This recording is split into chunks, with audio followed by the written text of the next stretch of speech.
асты сынап мінеме.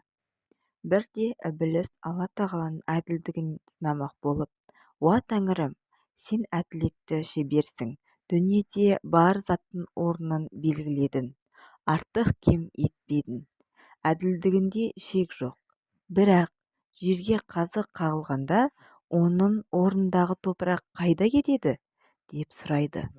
Хақ тағала: кімде-кім біреудің үйінде мейман болып берген асын жемей тыжырынып астамсыса, соның аузына құйылады дейді.